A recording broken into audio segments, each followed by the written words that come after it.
Hello and welcome to the Quick News Daily Podcast, where I give you the facts first, no clickbait stories, just real news that matters to real people.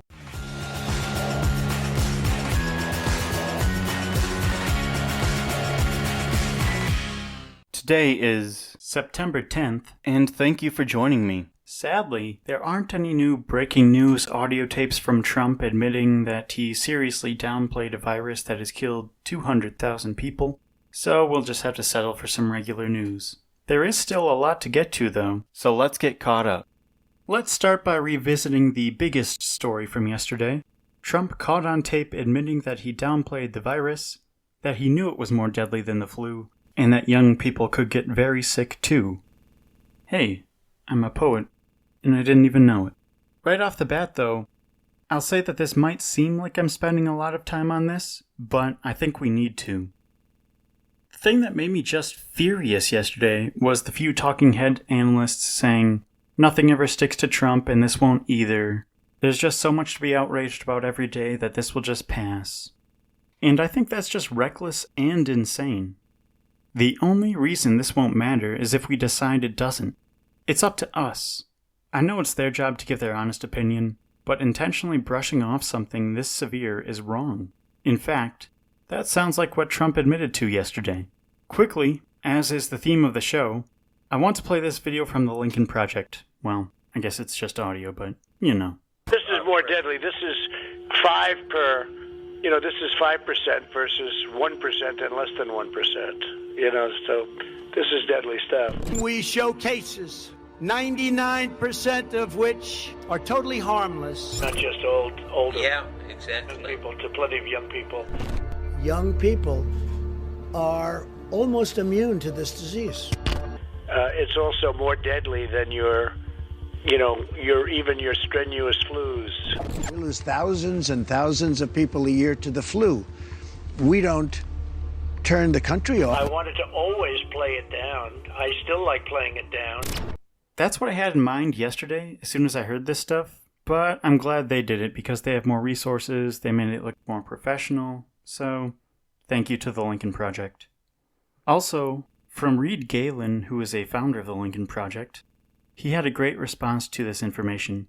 In a tweet, CNN's John Harwood said, quote, White House staffers are upset with each other for failing to stop Trump from telling Woodward what he knew when about coronavirus, thus revealing that tens of thousands of lives could have been saved by stronger, earlier action. Reed's response was this, quote, That's what they're upset about? They didn't stop him? How about, we didn't do our jobs and now all these people are dead and out of work, end quote. Yeah, I think that's a good indication of the priorities of the people who still work in the White House. Just another example of the danger of Trump clearing out anyone with experience or anyone who will stand up to him. It's just all narcissist sycophants like the boss. I'm sorry to admit that I didn't see this until it started popping up here and there on Twitter, but a big consequence of the tape showing Trump knew in early February is that it destroys the defense that Republican senators have used, which is that they didn't know anything either, and that nobody could have predicted all this. If Trump knew, then Mitch McConnell knew, Kevin McCarthy knew, Lindsey Graham knew, everyone knew. That's why Mitch got a little testy when someone asked him about the Woodward book. Take a listen. Look, I didn't look at the Woodward book. I will later, but I haven't even seen what you're referring to yet. Clearly, that's a question for the White House anyway. It's a question for the White House. That's also why Senator John Kennedy of Louisiana, the man they used to call Senator Soundbite because he gave such unique quotes, gave this absolutely moronic reaction to CNN. All I can do is share with you my point of view, Pamela. These gotcha books don't really interest me that much. He's on the record. These gotcha books don't really interest me that much. There'll be a new one out tomorrow. But this is different. He did 18 interviews with Bob Woodward. Mm-hmm. Right. So he's recorded. You hear his voice, and you're seeing that, and you're contrasting that with what he says to the public. Wouldn't that be something of interest to you as a United States Senator? Well, let me answer you again. These gotcha books don't really interest me. Listen, Senator Kennedy and even Donald Trump himself, Nobody is going to believe that it's a gotcha tape or a political hit job when you're the one who agreed to 18 separate interviews with Bob Woodward on tape. Now, allegedly, the reason that Trump agreed to these Woodward interviews in the first place was that he actually overruled all of his staff. All of his staff was like, man, don't do this. This is a terrible, terrible idea. But because he thinks he's the smartest person in the room, of course Donald Trump had to show them all why they're wrong. And apparently his idea was doing this. Some other good points they brought up on the Lincoln Project, it was like a day in review thing. You can find them on YouTube, Facebook, Twitter, wherever. This sounds like an ad, but they really just have the best content. In any case, they made the point like, campaigns usually don't drop October surprises that make them look bad. Like they don't drop their own October surprise. They also pointed out like just how casually he says those things, like it just comes up in conversation to him. That's how easy lying is to him, and how little he even cares about anyone but himself. Again, I just don't want to keep dunking on Kayleigh McEnany because it's so easy. I'm just kidding. I do like doing it. Here's another one where she tried to claim something that was so obviously a lie. The president never downplayed the virus. I wanted to always play it down. I mean, come on, Kayleigh. His defenders were also trying to point out, like, oh, this was actually smart because he didn't want to panic people. Well, first of all, he was talking about the stock market, I can almost guarantee you that. But second, Rex Chapman on Twitter had a great tweet saying, the dude who was tweet screaming, "Liberate Michigan," didn't want us to panic, y'all. Like, yeah, this dude lives on fear of migrants, of caravans, people on planes, black people coming to destroy your suburbs. This man lives on panic and fear. It's the only way he survives. So this whole claim about, oh, he didn't want to panic people, he's looking out for us. Yeah, right. There's also this great video from the Bulwark. Apparently, Tim Miller says they already had this made because February 7th was such an important day, and it's a day where it all turned around for Trump, and basically, he sealed his fate on coronavirus this day. And ours, I guess. But that also turns out to be the day that he was talking about how he knew it was airborne, how he knew it was much more deadly. Let's take a listen to a bit of that video. On February 7th, 2020, 3 things happened that will define President Trump's failures in responding to the coronavirus. First, at 2:58 a.m., Li Wenliang, the brave Wuhan doctor who blew the whistle on COVID-19, died from the virus. In America, news of Dr. Li's death is a wake-up call to the extent that the Chinese were covering up the seriousness of the virus. Li Wenliang has died today after contracting the virus himself. He was detained by authorities for reporting on the spread of the virus. Next, at 11:16 a.m., President Trump briefs the press outside Marine One. He's asked about the Chinese government transparency with regards to COVID-19. Are you concerned that China is covering up the full extent of coronavirus? Late last night, I had a very good talk with President Xi. I think they're doing a very professional job. The president's answer comes straight out of China's propaganda playbook, but it wasn't just Trump's words. At 12:41 p.m., Secretary of State Mike Pompeo announces that the United States has sent China 17.8 tons of personal protective equipment. That's 17.8 tons of masks, gowns, gauzes, respirators, equipment our healthcare workers would soon desperately need. So, yeah, that just goes to show the decisions they made when they still knew what this virus did. I'll leave you with a warning from Adam Schiff during impeachment. He said this about Trump, and maybe some Republican senators should have listened to him. And you can't trust this president do what's right for this country. You can trust he will do what's right for Donald Trump. He'll do it now. He's done it before. He'll do it for the next several months. He'll do it in the election if he's allowed to. This is why, if you find him guilty, you must find that he should be removed. The other big story that's getting underreported, I think, for obvious reasons, but we have a new whistleblower out there, this time from the Department of Homeland Security. We already know his name, and it is Brian Murphy. He's the former head of the Office of Intelligence and Analysis at the Department of Homeland Security. And according to him, that acting DHS secretary who was basically illegally installed, Chad Wolf, instructed Murphy to, quote, cease providing intelligence assessments on the threat of Russian interference in the United States and instead start reporting on interference activities by China and Iran.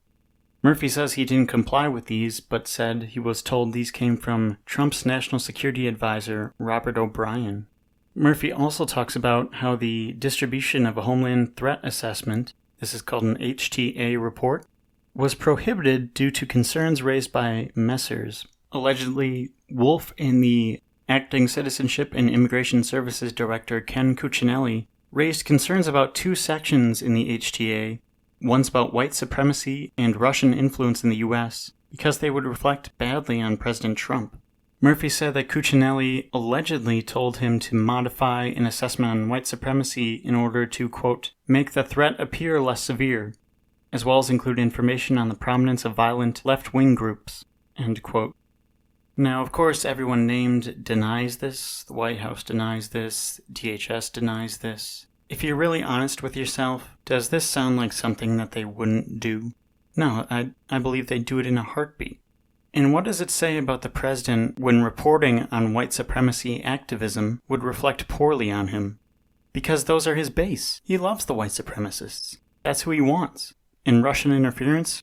Of course we know he gets testy when you bring that up because he thinks it makes him look illegitimate. Among other things, probably criminal, probably illegal. But what do you know? Another whistleblower, more terrible accusations, and yet none of them are really surprising. But we still need to talk about them. We need to realize their severity. We need to take them seriously, frankly. The third big story of the day that I don't really know if there's much more I can say about it. The California wildfires and just what a situation that is happening out there. It seems like everybody's covering it. It seems like everyone's seen the pictures on social media. At least I hope you have. So I'm not really going to get into it. I'm just going to say, when your own planet starts looking like Mars, it might be time to take climate change seriously. Right? Like, is it even debatable anymore at this point? I feel for you guys because in the middle of a pandemic when you're homebound already, now the sky is turning red and it's the middle of summer, August, September, so I suppose it's getting towards fall, but then they ask you to turn off your AC? Like, what are you supposed to do at that point? Live without electricity? I just can't even imagine. So, yeah, I think the debate is over. In another move to fire up his base, since that's apparently his only strategy, Donald Trump released a list of potential nominees for the Supreme Court in the event that he gets to appoint another justice. Surprisingly, this list included 3 current senators, Ted Cruz, Josh Hawley, and Tom Cotton. 2 of those you hear me mention quite frequently on the show. In response, all 3 of these senators were very appreciative. They all thanked Trump, but only Cotton and Cruz indicated that they would actually accept. Hawley said that he's not quite ready for it yet, or he has other plans. Like I've been saying, those plans are, spoiler alert, president in 2024. So, yeah, that's also what's at stake in this election, Supreme Court justices. It's really unfortunate that that's what so much of the future hinges on, the Supreme Court. The health of an 80-year-old woman, but here we are. Here's the thing. A minor apology to all the listeners in Florida, because we do have a lot, and I thank you very much for finding the show.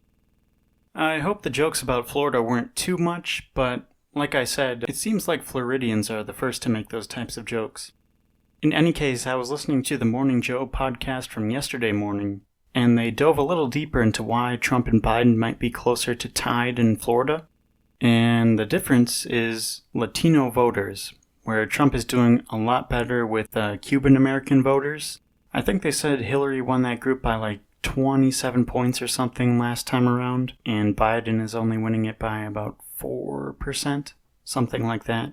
Obviously, with their background, with their heritage, those types of voters are especially sensitive to any talk about socialism because, Fidel. So with Trump spending so much on TV advertising there, he's been up for a while. Essentially, they said he had a 6-week start over Biden. That's why he's able to make such inroads with this group of voters. So I really do hope that this was a wake-up call to the Biden campaign. Obviously, it is a little bit late in the game to act like you've been there the whole time, but I think they really just need to do a good job of defining Joe Biden to that group. To everyone, really, but especially these groups where there's not a lot of outreach already. Just something to look at if Biden hopes to win Florida at all. So this is a bit of a personal one, but I make a point in the end, so stick around. And speaking of Ted Cruz, he actually pops back up in this one. So I struggle a lot with deciding how much liberal/Democrat spin to put on stories, if that's what you want to call my analysis. Like, I wonder if I'd have more listeners if I stayed towards the middle of the political spectrum, but I just can't because that's not how I see things. And yesterday, as if it were a sign, I saw a story on my local news about the Senate stimulus bill, and in the story that they got by being an affiliate station of CBS, so like the DC bureau actually did this interview. But in any case, they interviewed one person as the expert, and that expert was Ted Cruz. This channel claims to be balanced, and people trust local news more according to surveys. So I think it's wrong for them to run a story if your only expert is a member of a political party, especially if that party member is Ted Cruz. Am I right? So the lesson is, the whole thing made me realize that no news is really ever balanced, so you might as well get your news from someone who's accurate and discloses their bias, like I try to. Boom. Self 5. Alright, that's what you need to know for your day to be informed. There's some more stuff I wanted to get to today, but I'll save it for tomorrow. I can already tell it's going to be a great show, though. More informative than Friday shows usually tend to be, so make sure you tune in tomorrow. Remember, if you like the show, leave us a review wherever you're listening so that more people can find quick news daily. Otherwise, stay safe, make your plan to vote, fill out your census, and I'll see you right back here tomorrow.